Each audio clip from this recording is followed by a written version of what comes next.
Welcome back. You're watching the Fox Business Network. A major geopolitical fight now escalating. The Trump administration now moving to expand a push to stop oil and fuel trade between Iran and Venezuela. Now possibly getting ready even more sanctions and more pressure, this time against dozens of companies who own and run those tankers. Let's welcome Republican Mark Green of Homeland Security. Great to have you on again, sir. This is ratcheting up. Your reaction? Yeah, I think anything we can do to put pressure on the Maduro regime is a good thing for the people of Venezuela. It's the fastest way for them to get to freedom, and that means the relationship with Iran and Venezuela that's now sort of blossomed through the past several months. If we can put pressure on the transfer of oil from Iran to Venezuela, it's a win-win. All right, so we're in the height of a pandemic. Unprecedented hostility from civilians, and an economy that hasn't been worse than like a century. So why are American politicians focused on stopping China and blocking oil tankers going to Venezuela? This may seem like poor management on the part of the US, but it's much more sinister. And it really shows how the US genuinely operates. Not only that, but why it must do so to maintain economic stability. And why the creeping authoritarianism that we're seeing is only just starting. It'll probably get worse over the following decades. So it's no secret that the economy is bad, right? But multiple analyses suggest that this will be pretty long-standing, probably at least a decade. Hyperinflation and high unemployment are expected to be commonplace. But this was predicted well before COVID-19, right? At least as far back as 2018, major financial institutions were already calling this. But to comprehend the far-reaching effects of this, as Marxists, I think we need to look at an example in the distant past. The economic effects post-World War I were devastating to the German economy. Germany lost all of its colonies, 13% of its actual territory. It paid heavy reparations for the damage done in the war, and high tariffs were placed on its economy by most of the nations in Europe. Inflation was already bad, but it got even worse when Germany defaulted on their reparation payments, and France invaded the Ruhr, a major industrial hub in Germany. This caused major hyperinflation and is cited by many historians as the reasoning behind the Great Divide in German politics around that time. Quote, "The invasion of the Ruhr in 1923 had been the most serious consequence. Within Germany, diminished the support for the Weimar Republic.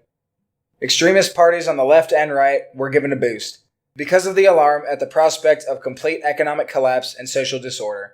Many historians argue that the invasion of the Ruhr paved the way for Hitler's subsequent rise to power." So, anti-capitalist politics became more and more popular, specifically due to the economic conditions within Germany. The KPD, German Communist Party, went from having 590,000 votes and 4 seats in the Reichstag in 1922 to 100 seats and 5,980,000 votes just 10 years later. Which doesn't even count the increase in Social Democrats, who were also persecuted by the Nazis. So in comes the conservative elite, right? The conservative elite in Germany saw authoritarianism as the only option to eliminate communist sentiment and maintain order. The conservative elite were the old ruling class and bourgeois class in Weimar Germany. Throughout the 1920s, they became increasingly frustrated with the Weimar Republic's continued economic and political instability, their lack of real power, and the rise of communism. They saw an opportunity in Hitler. He was already popular, extremely anti-communist, who conflated communism and Marxism with Judaism. The rich class of Germany thought that they could use him and the Nazis to crush leftist sentiment, and then the plan was to replace him with whoever they wanted after the dirty work was taken care of. Which is inevitably what happened. Even before the Jews went to the camps, the communists, and even leftists within the Nazi party, they were all sent to camps, although Hitler was never replaced. The exact same thing happened all around the globe. If you look Indonesia, Italy, Chile, Brazil, Guatemala, Iran, and even modern Venezuela and Bolivia, fascism always comes to capitalism's rescue. It's no coincidence that the same force that makes anti-capitalism popular makes radical fascist politics equally popular, if not more, unfortunately, in some circumstances. Wherever there has been a large communist movement, there has also been a large effort to repress said communist movement. It's a natural part of capitalism, and even the most libertarian free market-esque logic admits this. After all, libertarians admit that the only interference in the market that the state should have is to enforce property rights. And if you have a growing number of anti-capitalists, who want to destroy current property relations, then the only logical conclusion is state repression against communists. So we can see historically that fascism is capitalism's defense mechanism. We can see this play out multiple times throughout the globe, throughout modern history, whether it is naturally occurring or emplaced by foreign powers, mainly the US, Britain, and France. And we'd be lucky if the same thing didn't happen in the US and across the globe as well. Far-right sentiment, as you well know, is exploding in Europe and the United States right now. The impending financial collapse, set to last the next decade, will set the precedent not only for a popular fascist movement, but a popular leftist takeover if we so choose. Fingers crossed. However, it won't be without years of oppression, war, and crimes against humanity towards the communists, the likes of which rival anything we're currently doing in foreign countries. This crash can be brought on by a combination of things. The financial world and multiple experts fear hyperinflation brought on by a more powerful yuan and a drop in US savings. Instability in US firms, as an estimated 20% of firms in the United States become zombie companies. Zombie companies are where debt servicing costs become higher than profit accumulated, but the businesses are only kept going by relentless borrowing. Another housing market crash estimated to happen within the next 6 months, as unemployment rests at 20%, making it impossible for people to pay their mortgages.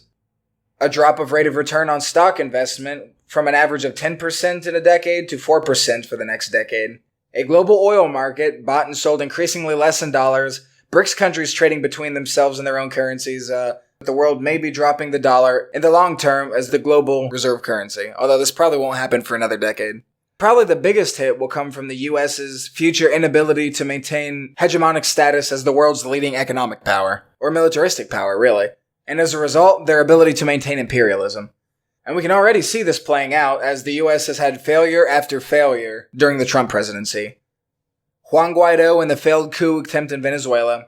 Sanctions on Russia and China have only led to increased ties between anti-imperialist nations.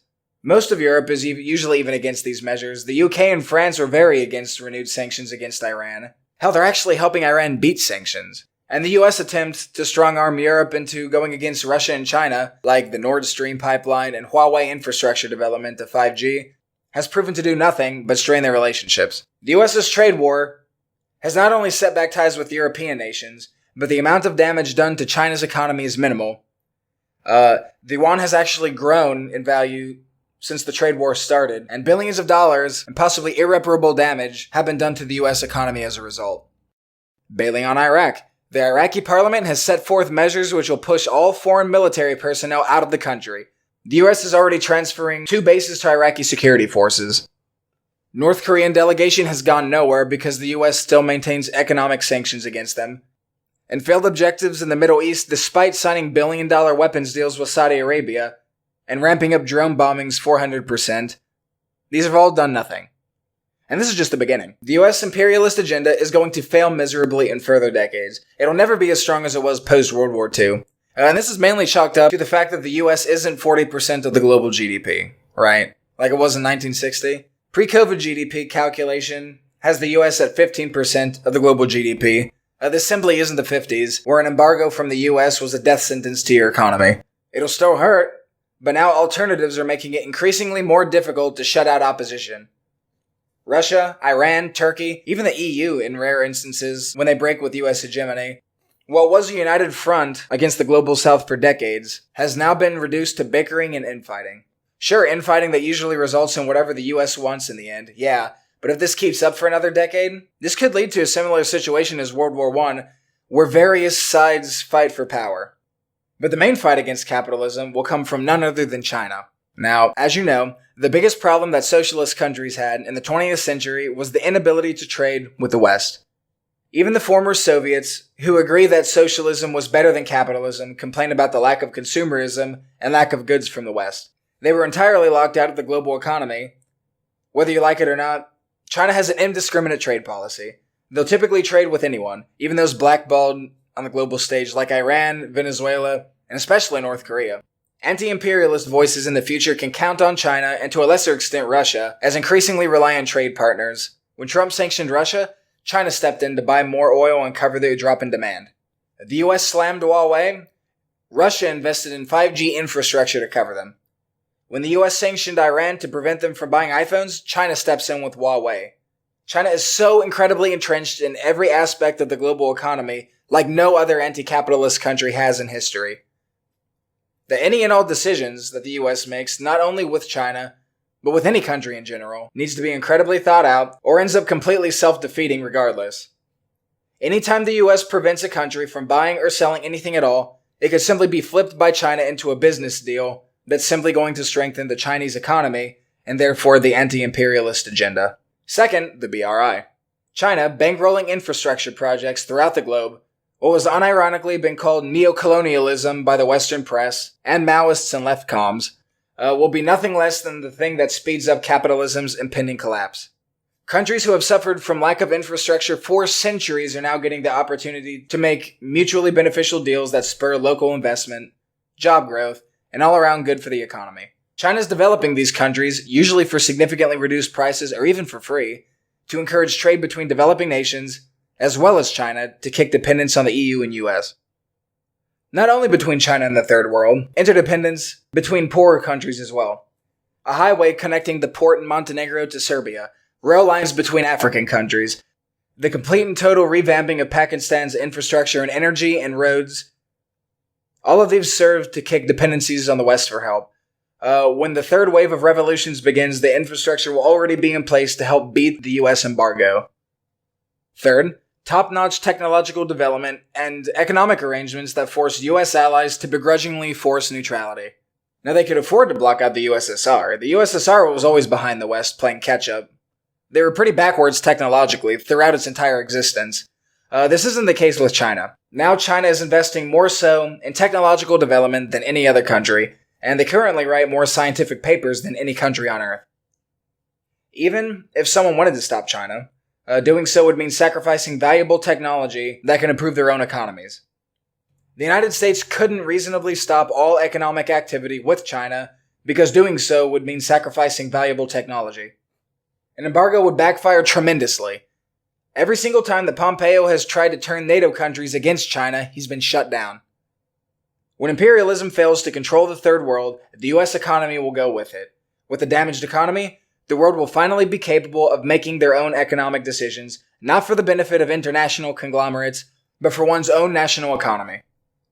People will inevitably take up anti-capitalist politics throughout the West, and when this happens, like most countries on Earth, it will force a reactionary class to use brute force to intimidate the populace and repress dissent.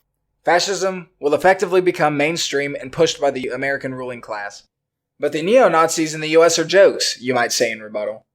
They're mostly universally hated, and the populace at large has met them with overwhelming resistance in every single way in every major political demonstration in the last 5 years.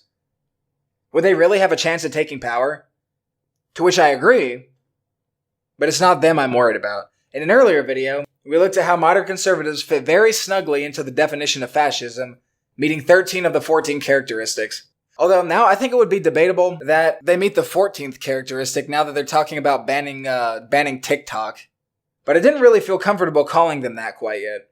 One thing I did mention that I should touch on more now is that radical views among conservatives and Trump supporters are getting more and more radical and fascist as the US reaches its breaking point. Anti-communism, pro-authoritarian sentiment is even more commonplace than we could have imagined 15 years ago. Conservatives were already fooled into being war-hungry and anti-Muslim after 9/11, and the invasion that resulted is still widely approved among conservatives today at over 50%. Imagine what will happen when a country 5 times the size of the US poses a genuine economic threat to stability. What happens when a group of people who reject intellectualism at its very core are presented with their beloved government pointing them towards an enemy to blame for the economic downturn? A large portion of US citizens genuinely believe that China used the coronavirus to shut down the US economy as a bioweapon. A large portion of the US blames China for outsourcing jobs, not the capitalist class. All it'll take is a US false flag attack cooked up by the CIA to make conservatives want China dead at any cost. It'll be the US's burning of the Reichstag, when the Nazis blamed an arson on the country's political building on the communists. At this point, the US government will have free rein to oppress anything at all that they see as even remotely communist or left of liberal. In the 50s, The US stopped any and all communists from holding federal office. They stopped any and all communists from coming to the country. There was large-scale purging of all leftists from professional America. The US started a global misinformation campaign and silenced political dissent that spoke out about it. The CIA literally put informants into top communist groups to disband them with infighting. At one point, the CIA even considered making a false flag attack to blame Cuba to incite a war against them. It's only a matter of time. And this time, it won't be Muslims who will be targeted. It will be any and all leftists, the ideology of their greatest enemy, who will be persecuted. Chinese people, communists, even social democrats will be designated terrorists and liquidated by the state and the conservative population, who will essentially be fascist at that point, indistinguishable from any current-day neo-Nazi. Although maybe they'll hate Jews a little less, who knows. I say all of this not to be disheartening, but to tell you that we need to organize. Not for some inconceivable economic ideology that we've only read about and never seen. Not to stop climate change from eradicating all life on Earth thanks to capitalism. But for self-defense. Because the LARPers that you're seeing in Charlottesville and Dayton, they're not the real threat. Yeah, they should be challenged every step of the way. But the real threat is going to come from people already in power who are capable of manipulating a large portion of their ignorant followers to hate anything too inconvenient to the business class. We haven't even seen a tenth of what the US is capable of against its own population. Just as the US looks back fondly on the Bush years relative to the current political climate of today, so too will they look back at the Trump presidency when the US is a full-blown dictatorship. Will you be ready then?